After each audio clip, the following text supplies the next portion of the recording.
దాదాపు 5 గంటలు అనుకోండి చాలా విస్తృతంగా సుదీర్ఘంగా పార్టీ యొక్క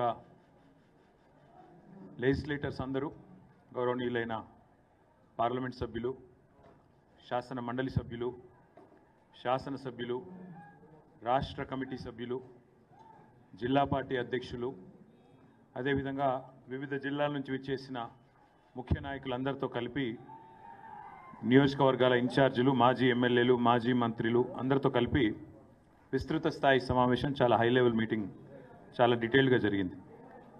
ఈ సమావేశంలో పెద్దలు, మా పార్టీ ముఖ్యులు దాదాపు 29 మంది, కేసీఆర్ గారితో కలుపుకుంటే 30 మంది చాలా అంశాల మీద సుదీర్ఘంగా పార్టీ ఆవిర్భావం నుంచి నేటి వరకు జరిగిన వివిధ అంశాల మీద చర్చించడం, వారి వారి అభిప్రాయాలు తెలియజేయడం జరిగింది. ముఖ్యంగా ఒక ప్రాంతీయ పార్టీగా ఆవిర్భవించి ఒక లక్ష్యం కోసం ఉద్భవించి తెలంగాణ ప్రజల సామాజిక స్థితిగతులను కంప్లీట్గా మార్చాలి అంటే తెలంగాణ రాష్ట్ర ఏర్పాటే ఒక చారిత్రక అవసరం అని చెప్పి భావించి ఆనాడు పెద్దలు కేసీఆర్ గారు ఏ మాట అయితే జలదృశ్యంలో పార్టీ ఏర్పాటు నాడు చెప్పినారో దానికి అనుగుణంగా మరి ఈ 25 ఏళ్ళు పూర్తి చేసుకోవడం, 24 ఏళ్ళు పూర్తి చేసుకొని 25వ ఏట పార్టీ అడుగుపెట్టడం అంటే ఇది కేవలం ఒక పార్టీ ఉత్సవంగా కాదు, తెలంగాణ ప్రజల ఉత్సవంగా జరపాలి, తెలంగాణ ప్రజల పండుగలాగా ఈ బీఆర్ఎస్ యొక్క రజతోత్సవ సంవత్సరం జరగాలి అని సమావేశంలో అందరూ కూడా అభిప్రాయపడ్డారు. ఎందుకంటే తెలంగాణ చరిత్ర కనుక చూస్తే ఎన్నో ప్రజాస్వామిక విప్లవ పోరాటాలకు పురిటిగడ్డ తెలంగాణ సాయుధ పోరాటం నుంచి మొదలు పెడితే ఆ తర్వాత జరిగిన పోలీస్ యాక్షన్, ఆ తర్వాత జరిగిన తెలంగాణ తొలిదశ ప్రజా పోరాటం, ఆ తర్వాత అల్టిమేట్గా కేసీఆర్ గారి నాయకత్వంలో 2001వ సంవత్సరం నుంచి ప్రారంభమై 14 సంవత్సరాలు సుదీర్ఘంగా పోరాటం చేసి చివరికి మరి అల్టిమేట్గా కలిసి వచ్చే కాలానికి నడిసొచ్చే కొడుకు వస్తాడన్నట్టుగా మరి తెలంగాణ తల్లి విముక్తి కోసం ఎదురు చూసే క్రమంలో చరిత్ర ప్రసవించిన ఒక బిడ్డ టీఆర్ఎస్. మరి అలాంటి సంస్థ 25 ఏళ్ళు పూర్తి చేసుకోబోతూ ఉండడం అనేది డెఫినెట్గా ఇది తెలంగాణ సామాజిక చరిత్రలో ఒక ఉజ్వల ఘట్టంగా ఈ సమావేశం పూర్తి స్థాయిలో అభిప్రాయపడింది. తెలంగాణకు ఏనాటికైనా ఒక రక్షణ కవచం, తెలంగాణ ప్రజలకు, తెలంగాణ ప్రజల ప్రయోజనాలకు ఒక రక్షణ కవచం బీఆర్ఎస్ అని చెప్పి కూడా అందరం కూడా అభిప్రాయాన్ని వ్యక్తం చేయడం జరిగింది.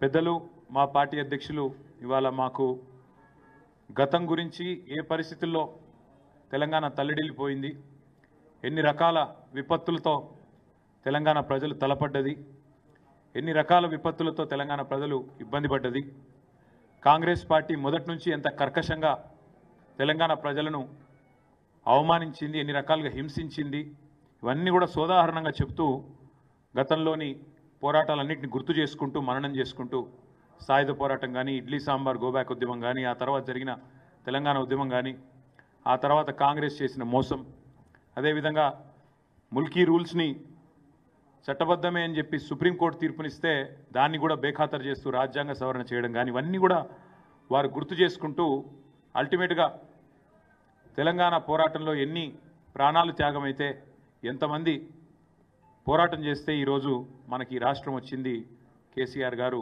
మా అందరికీ కూడా గతాన్ని గుర్తు చేయడంతో పాటు రాష్ట్రంలో ప్రస్తుత రాజకీయ పరిణామాలను స్పృశిస్తూ పార్టీ తరఫున రాబోయే కాలంలో చేయాల్సిన కార్యక్రమాల విషయంలో కూడా చాలా వివరంగా దిశానిర్దేశం చేసినారు. ముఖ్యంగా అందరి అభిప్రాయం కూడా ఏమి అంటే ఇవాళ తెలంగాణ రాష్ట్ర ప్రజల ప్రయోజనాలు కాపాడాలి అంటే ఒక బీఆర్ఎస్కి మాత్రమే అది సాధ్యమవుతుందని ఇవాళ రాష్ట్రంలో ప్రజలందరికీ కూడా అర్థమైంది. కాబట్టే ఖచ్చితంగా కేసీఆర్ తిరిగి రావాలి అనే మాట నిన్న చూసినాం. మనం ఎవరు కూడా ఆర్గనైజ్ చేయలేదు. కేసీఆర్ గారి జన్మదినం సందర్భంగా తండోపతండాలుగా వేలాది మంది స్వచ్ఛందంగా కేసీఆర్ గారిని వెతుక్కుంటూ వారి నియోజకవర్గానికి పోయిన పరిస్థితిని కూడా మనం చూసినాం. అందుకే ఇవాళ సమావేశం యొక్క ముఖ్యమైన ఆలోచన ఏంటంటే అందరి అభిప్రాయం కూడా ఏంటంటే మాకు అధికారమే పరమావిధిగా పనిచేసే ఆలోచన లేదు.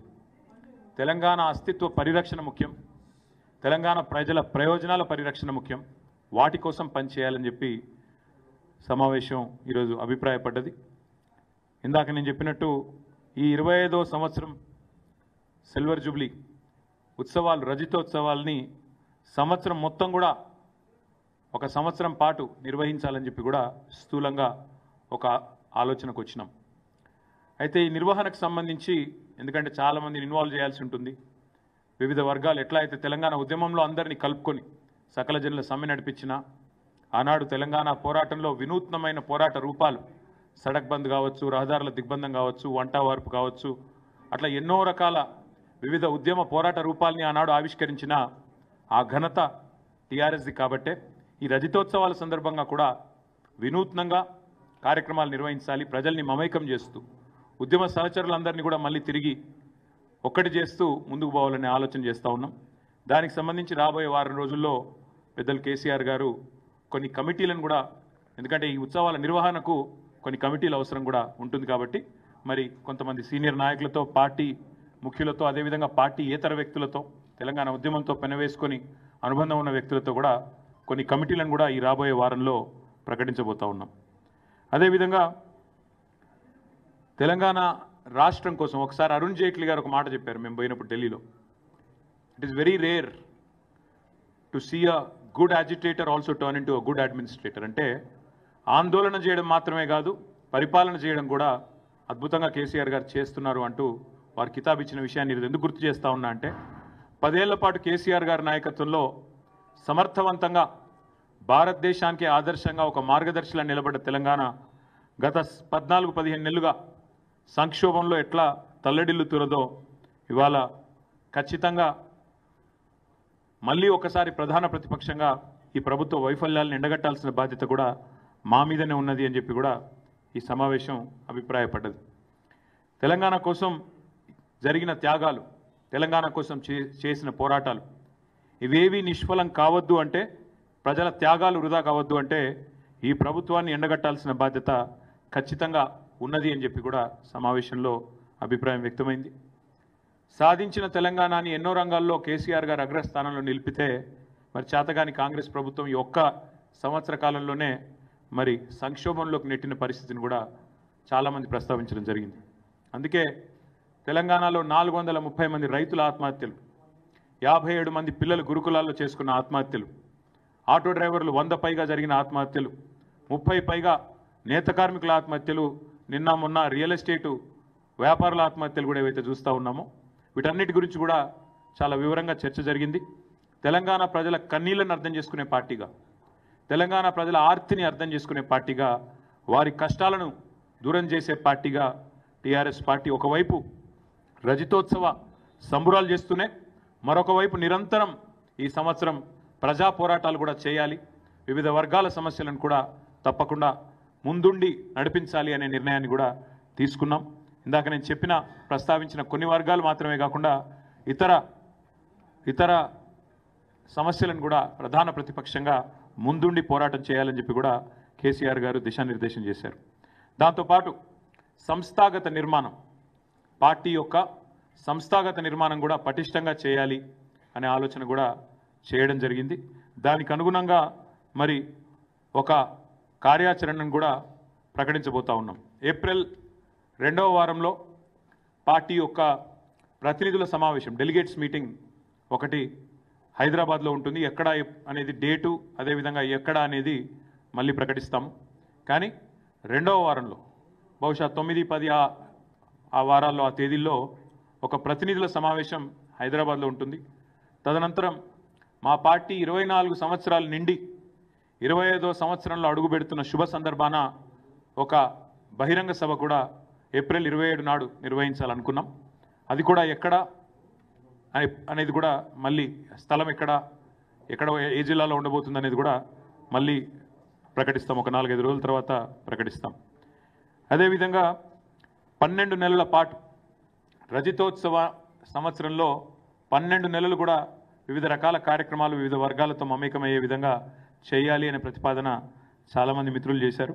కాబట్టి దాన్ని కూడా తప్పకుండా చాలా విస్తృతంగా చేపడతాం. సభ్యత్వ నమోదు కార్యక్రమం పార్టీ యొక్క గ్రామ కమిటీలు, వార్డు కమిటీలు, మండల కమిటీలు, పట్టణ కమిటీలు, జిల్లా మరియు రాష్ట్ర కమిటీ, తర్వాత అక్టోబర్ మాసానికి వచ్చేసరికి మా పార్టీ యొక్క రాష్ట్ర అధ్యక్ష పదవి ఎంపిక ఇవన్నీ కూడా ఈ సంవత్సరమే జరగబోతా ఉన్నాయి. కాబట్టి ఒకవైపు రజతోత్సవ సంబురాలు, మరొక వైపు పార్టీ నిర్మాణం, ఇంకోవైపు ప్రజా పోరాటాల మీద మరి సమాలోచనలు, ఇవన్నీ కూడా కేసీఆర్ గారు చాలా వివరంగా చెప్పారు. దాంతోపాటు మిత్రులు కొన్ని మంచి సూచనలు కూడా వచ్చినాయి. శిక్షణా శిబిరాలు నిర్వహించాలి. మన పార్టీ కార్యకర్తలకే కానీ, విద్యార్థి విభాగమే కానీ, ఫ్రంటల్ ఆర్గనైజేషన్స్ అయిన మహిళా విభాగం, మైనారిటీ విభాగం, కార్మిక విభాగం, వీరందరినీ కూడా యాక్టివేట్ చేయాలి. శిక్షణ కార్యక్రమాలు, సోషల్ మీడియా కమిటీలు ఇవన్నీ వేయాలని చెప్పి కూడా చాలామంది మిత్రులు సూచనలు చేసినారు. మరి వాటిని కూడా దాదాపు ఇందాక నేను చెప్పినట్టు 30 మంది మిత్రులు ఎవరెవరైతే మాట్లాడినారో ఇవన్నీ కూడా చాలా వివరంగా చర్చ జరిగింది. అదేవిధంగా చాలామంది ప్రజా సమస్యలు కూడా చాలా విస్తృతంగా చెప్పారు. ఇంకా ఎండాకాలం రానేలేదు, కరెంటు కోతలు, తాగునీటి ఇబ్బందులు, విద్యా వైద్యం విషయంలో దారుణ వైఫల్యం, ఇవన్నీ కూడా ఇవాళ ప్రజలు ఎత్తి చూపుతా ఉన్నారు. వాటి విషయంలో కూడా విస్తృతమైన చర్చ జరిగింది. అదే మాదిరిగా ఈరోజు ఈ ప్రభుత్వం కేంద్రం మీద పోరాటం చేయడంలో, మన హక్కులను కాపాడడంలో విఫలమవుతుంది అనే మాట కూడా ఇవాళ సమావేశంలో చర్చకు వచ్చింది.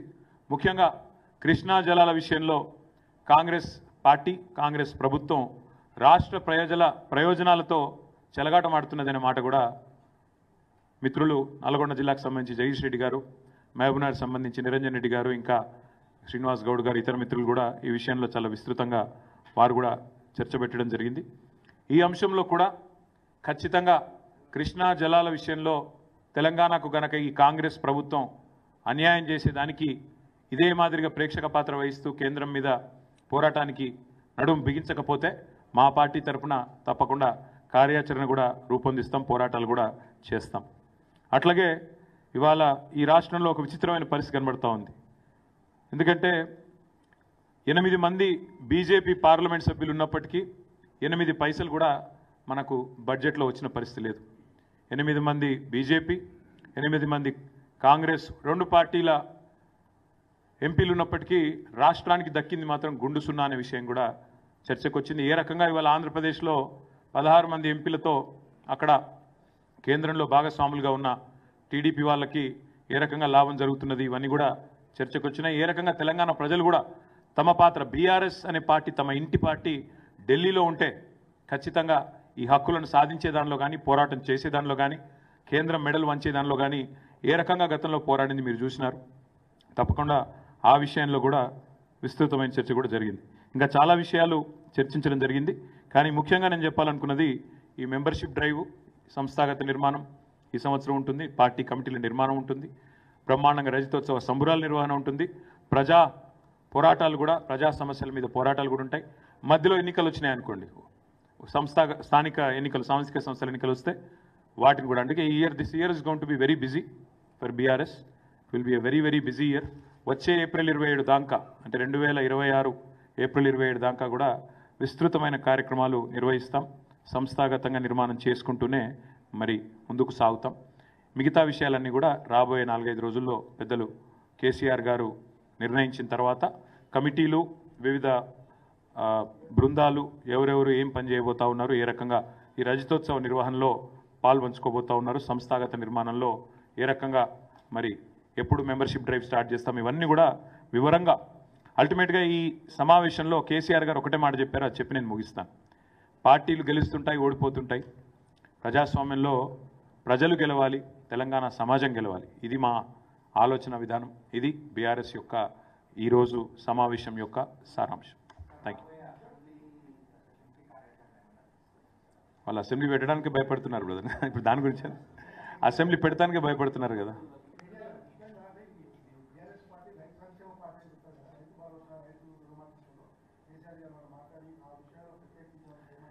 కేసీఆర్ గారు పార్టీ ఇప్పటిదాకా ఈ గత 14 నెలలుగా చేస్తున్న వివిధ కార్యక్రమాలు, ముఖ్యంగా నిరంజన్ రెడ్డి గారి నేతృత్వంలో మొన్న రైతు స్థితిగతుల అధ్యయనానికి ఒక కమిటీ ఏదైతే తీసుకున్నామో వారు చక్కగా పనిచేస్తున్నారు, జిల్లాల పర్యటనలు చేస్తున్నారు.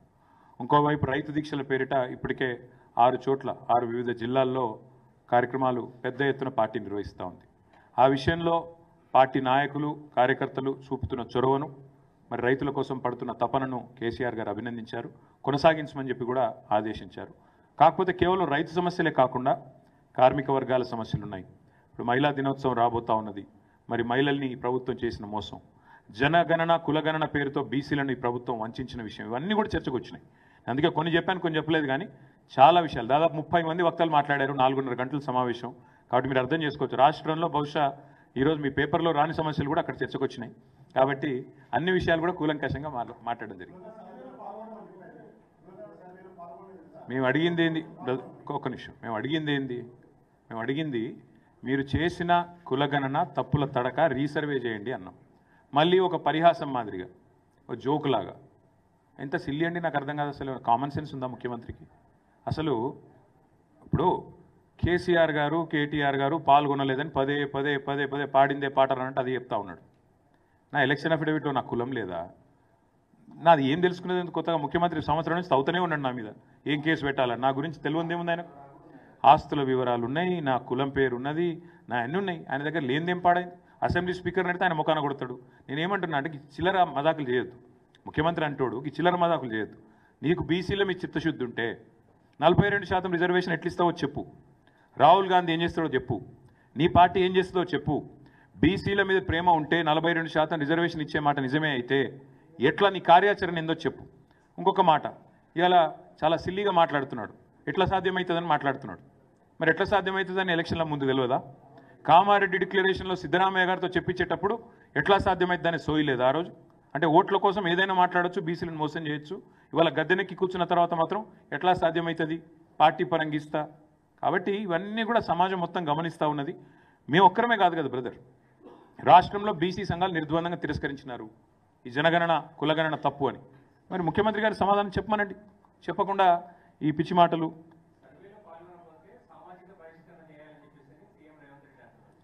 ఎవరిని ఎవరు బహిష్కరిస్తారో చూద్దాం బ్రదర్. ఎందుకంటే ఆయన ఎవరు దేక్తలేడు, ఆయన బాధ ఆయనకుంది.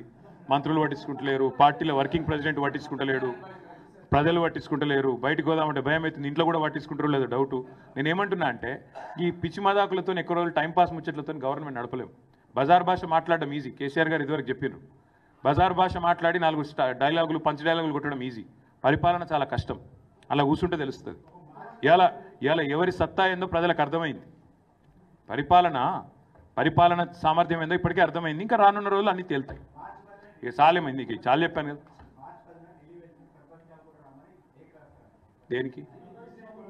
దేనికి 35 సార్లు పోయి పీకిందే ముందు కొత్త పీకేది